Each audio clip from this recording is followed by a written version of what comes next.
Hello बच्चों, आज हम क्लास 7 का ज्योग्राफी करेंगे। टॉपिक का नाम है एयर और आज इसके टेक्सचुअल क्वेश्चंस हम करेंगे। तो पहला क्वेश्चन है what is the atmosphere. Atmosphere क्या होता है। द आंसर है the blanket of air surrounding the earth is called the atmosphere. जो ब्लैंकेट होती है एयर की, जो अर्थ के इर्द गिर्द होती है, उसी को हम एटमॉस्फेयर कहते हैं। All living beings on earth depend on the atmosphere for their survival. It protects us from the harmful rays of the sun. तो अर्थ पे जितने भी लिविंग बीइंग्स हैं वो अपनी ज़िंदा रहने के लिए किस पे डिपेंड रहते हैं, एटमॉस्फेयर पे। और जो एटमॉस्फेयर है वो हमको सन की हार्मफुल रेज से बचाए रखता है। जो सन से अल्ट्रावायलेट रेडिएशंस जो आती है, जो हमारे लिए हार्मफुल है, उसी से एटमॉस्फेयर हमको बचाता है। अब सेकंड क्वेश्चन है which two gases make the bulk of the atmosphere. Atmosphere में जितनी भी गैसेस है उनमें से दो ऐसी गैसेस है जो ज़्यादा क्वांटिटी में है, तो उन्हीं के नाम बताने हैं। तो वो कौन सी है। The two gases that make the bulk of the atmosphere are oxygen और नाइट्रोजन। ऑक्सीजन कितना है 21% और नाइट्रोजन है 78%।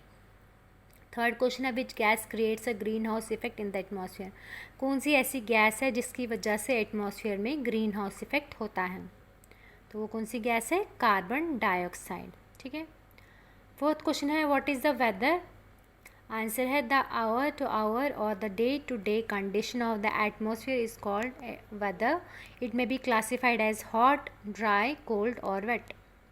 तो जो हर घंटे चेंज होता है या दिन ब दिन चेंज होती है कंडीशन एटमॉस्फेयर की, उसको हम वेदर बोलते हैं। तो हम बोलते हैं, इसको हम क्लासीफाई कर सकते हैं एज हॉट, ड्राई, कोल्ड और वेट। फिफ्थ क्वेश्चन है नेम 3 टाइप्स ऑफ रेनफॉल। 3 तरह की रेनफॉल है, उनके नाम बताने हैं। तो वो कौन कौन सी है। आंसर है कन्वेक्शनल रेनफॉल, ओरोग्राफिक रेनफॉल और साइक्लोनिक रेनफॉल। सिक्स क्वेश्चन है what is air pressure. Air pressure क्या होता है। The pressure exerted by the weight of the air on the earth surface is known as air pressure. Earth की surface पे जो हवा का वज़न पड़ता है उसी को हम बोलते हैं, उसी प्रेशर को हम क्या बोलते हैं, एयर प्रेशर। ठीक है। अब अगला क्वेश्चन है टिक द करेक्ट आंसर। इसमें पहला है which of the following gases protects us from harmful sun rays. कौन सी ऐसी गैस है जो हमको सन की हार्मफुल रेज से बचाता है। आंसर है ओजोन। सेकंड है most important layer of the atmosphere. Atmosphere की इंपॉर्टेंट लेयर कौन सी है। आंसर है ट्रोपोस्फियर।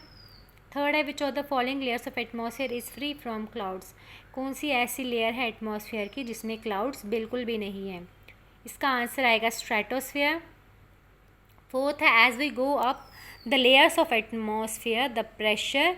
तो इसमें है कि जैसे जैसे हम ऊपर जाते जाएंगे एटमॉस्फेयर में, तो जो प्रेशर है वो क्या होगा, इंक्रीज़ होगा, डिक्रीज़ होगा या सेम रहेगा। तो आंसर आएगा डिक्रीज़। फिफ्थ है when precipitation comes down to the earth in the liquid form it is called. जब प्रेसिपिटेशन अर्थ पे आता है लिक्विड फॉर्म में तो उसको हम क्या बोलते हैं। आंसर है रेन। अब अगला क्वेश्चन है मैच द फॉलोइंग। तो पहला है ट्रेड विंड्स, इसका आंसर आएगा परमानेंट विंड। दूसरा है लू, इसका आंसर आएगा लोकल विंड। थर्ड है मूनसून, इसका आंसर आएगा सीजनल विंड। फोर्थ है विंड और इसका आंसर है हॉरिजेंटल मूवमेंट ऑफ एयर। अब लास्ट क्वेश्चन है गिव रीजंस। तो इसमें पहला है wet clothes take longer time to dry on a humid day. जो वेट क्लोथ्स होते हैं वो ह्यूमिड डे के दिन, जिस दिन ह्यूमिडिटी ज़्यादा होती है उस टाइम वो ज़्यादा टाइम लगाते हैं सूखने में। तो आंसर है इसका रीज़न हमें देना ऐसा क्यों है।